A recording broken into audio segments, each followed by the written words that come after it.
Hello, good morning, FI BCom students. Am I audible? Good morning, ma'am. Good morning. Let's start. So yesterday we were discussing about that right to liberty, freedom, and personal life. Am I right ना? यहाँ तक हमने medical treatment तक, government hospital यहाँ तक हमने discuss किया था. Am I right? आगे हम Yes, बात ma'am. करते हैं. The Supreme Court also interpreted the expression personal liberty under Article 21 in the widest possible sense. Right to personal liberty now includes. अभी personal liberty मतलब क्या? The protection against police visit to residence of the individuals at night. तो कल मैंने आपको बताया था कि जैसे हम हमारे घर पे कभी अचानक पुलिस आ जाती है तो उसकी वजह से हमें क्या होता है, डर महसूस होता है. तो मोस्ट प्रोबेबली इमेज क्या होता है पुलिस का, हमारे मन में जो एक इमेज होता है पुलिस का कि हाँ अच्छे के लिए हाँ ये आई है या बुरे के लिए. Understand.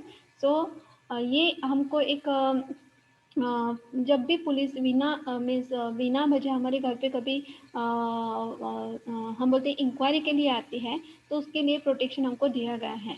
Then right to go abroad. तो जैसे फॉर एग्जांपल पढ़ाई के लिए, एम्प्लॉयमेंट के लिए या कोई ना कोई रीज़न के लिए जब whenever the person from one whenever the person goes from one country to another country, this right is given to him.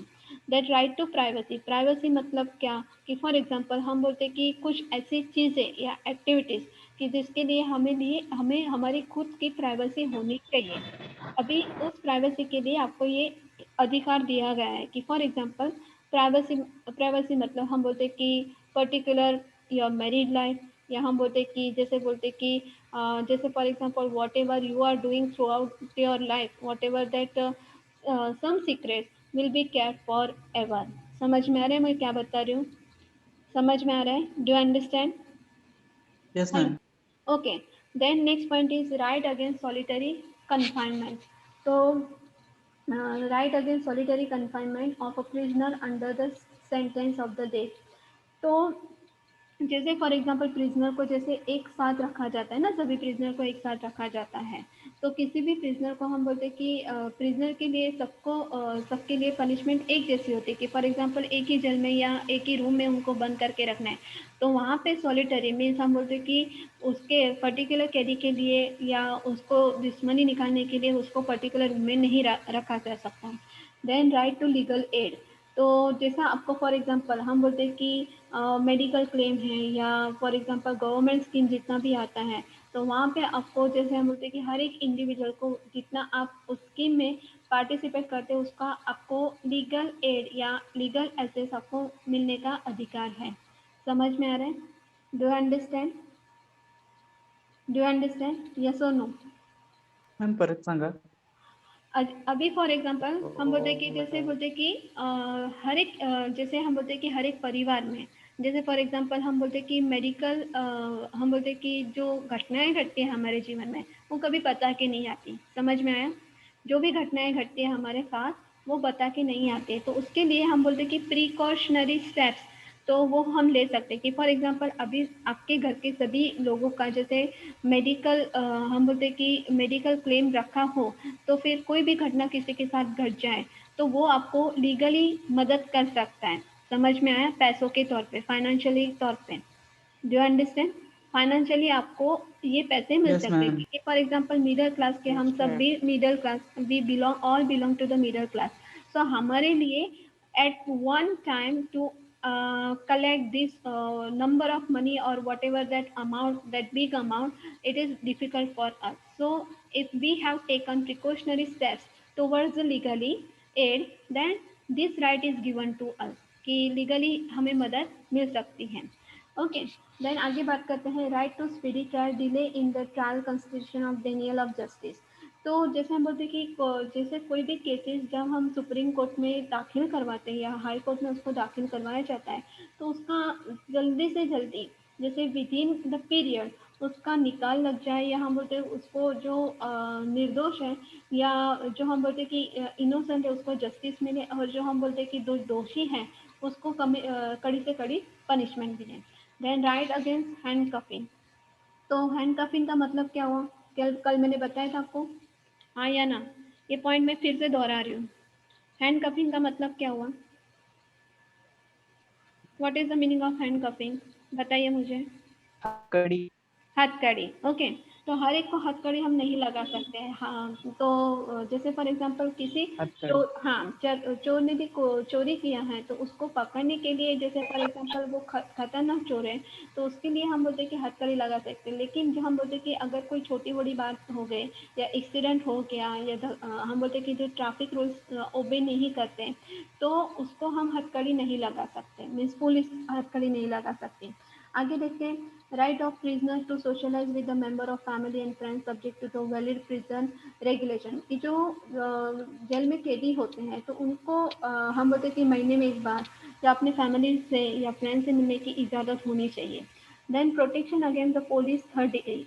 तो जैसे आपका अब शायद हमको तो नहीं पता है, लेकिन जो हम बोलते हैं कि पुलिस जो कैदियों के साथ या हम बोलते हैं कि जो गुनहगारों के साथ जो थर्ड डिग्री टॉर्चर वाला हम बोलते हैं कि जो हम बोलते हैं कि ये पॉलिसी अपनाती है तो कहीं ना कहीं उसके लिए भी प्रोटेक्शन होना चाहिए। कि फॉर एग्जांपल कभी कभी ऐसा होता है कि इनोसेंट पीपल के लिए भी वही थर्ड डिग्री हम बोलते हैं ना कि टॉर्चर वाला वो हथगंडा जमाते हैं, तो इसकी वजह से शायद वो बैर भी ना कर सकें। कि जैसे फॉर एग्जांपल जो रिजिड है वो बैर कर जाएगा, अदरवाइज बाकी के लोग जो लोग हैं नॉर्मल पीपल ऑर्डिनरी पीपल वो बैर नहीं कर सकते। समझ में आया? Do I understand? Do you understand yes or ma'am. may I repeat again? Yes, May I ma'am. repeat again? Okay. Then next point is right yes ma'am. against delay exclusion. अभी right against delay execution तो उसको हम बोलते हैं कि कोई भी law apply करने के लिए जब उसको हम बोलते हैं कि अप्लाई किया जाता है, उसको इम्प्लीमेंट किया जाता है तो उसमें डिले नहीं होना चाहिए। कि फॉर एग्जांपल आरटीआई, तो RTI means right to information act. तो ये कि फॉर एग्जांपल कंज्यूमर हैं आप, तो आपको ये आरटीआई एक्ट दिया गया है तो उसको इम्प्लीमेंट करने के लिए उसको हम बोलते हैं कि उसको कानून लीगली उसको हम बोलते हैं कि पास ऑन करने के लिए उसमें जो हम बोलते हैं कि जो प्रोसीजर होती है ना कि हाँ कोई कायदा बनाया है तो उसके लिए ये कायदा क्यों बना है, उसका बैकग्राउंड, उसका हम बोलते हैं कि अगर ये स्टेप्स लिए तो उसकी पॉजिटिव और नेगेटिव इम्पैक्ट क्या होगी सोशल लाइफ पे या लोगों पे, तो वो बात रखना जरूरी है। तो वहाँ पे हम बोलते हैं कि क्या बोल सकते हैं, हम बोलते हैं कि वहाँ पे डिले नहीं होना चाहिए। समझ में आया? समझ में आया? Do you understand? Do you understand और may I explain yes again? Ma'am. कि जैसे फॉर एग्जांपल जैसे रेप होता है तो जैसे रेप बहुत जगह पर बहुत लड़कियों पे जब रेप किया जाता है तो उस रेप के लिए या उस हम बोलते हैं कि वो घटना को थामने के लिए या वो घटना को रोकने के लिए जो एक्ट बनाया जाएगा वो तुरंत होना चाहिए, उसका एप्लीकेशन या इम्प्लीमेंटेशन तुरंत होना चाहिए, ना कि उसमें डिले होना चाहिए। समझ में आया? जैसे फॉर एग्जांपल निर्भया केसेस में हुआ वैसा नहीं होना चाहिए। Do you understand? Do you understand? Yes or no? Hello? Yes. Hello? Yes ma'am. हाँ, आगे Yes, ma'am. दूसरा एक एग्जांपल देती हूँ आपको मैं। कि जैसे फॉर एग्जांपल कल न्यूज़ में बताया था कि जैसे शबनम नाम की एक जो औरत है जो हम बोलते हैं कि यूपी में उसने अपने घर के 7 लोगों का खून किया है। 7 लोगों का। समझ में आया? उसको एक बेटा भी है, उसने अपनी माँ का भी खून किया है। तो अभी ये जो डिसीजन है कि उसको शिक्षा मिलनी चाहिए या नहीं मिलनी चाहिए, उसने खून किया है, 7 लोगों की हत्या की है, तो वहाँ पे उसको तुरंत क्या बोलते हैं पनिशमेंट मिलनी चाहिए। तो वो डिसीजन लेने में या वो एक्ट को अप्लाई करने में डिले नहीं होना चाहिए। समझा? समझा? Do understand? If you're not replying, Yes, I will ma'am. Ma'am. ahead. If you're not replying, then I will go ahead. That right against inordinate delay by the state in bringing the accused of trial। तो यहाँ पे फिर से वही बात repeat होती है कि जैसे फॉर एग्जांपल हम बोलते हैं कि जो बात को इम्प्लीमेंट करनी चाहिए या जो एक्ट को या हम बोलते हैं कि कोई डिसीजन है तो उसको स्टेट थ्रू जल्दी से जल्दी उस स्टेट में अप्लाई करने के लिए जो हम बोलते हैं कि किसी भी प्रकार का कोई भी डिले नहीं होना चाहिए, तुरंत उसका इम्प्लीमेंटेशन होना चाहिए। Then right of innocent person against imprisonment। तो हम बोलते इन्सेन मीन्स हम बोलते की पागल, या आपण त्याला मराठीत म्हणतो वेडा. तो अभी अगर किसी पागल व्यक्ति को फॉर एग्जांपल जैसे हम बोलते कि जैसे वृद्धाश्रम होते हैं या मेंटली रिटायर्ड चिल्ड्रन होते हैं, उसके लिए स्कूल अलग अलग होता है. समझ में आ रहा है? समझ में आया? हाँ या ना? हेलो हेलो, समझ में आ रहा है? Do you understand?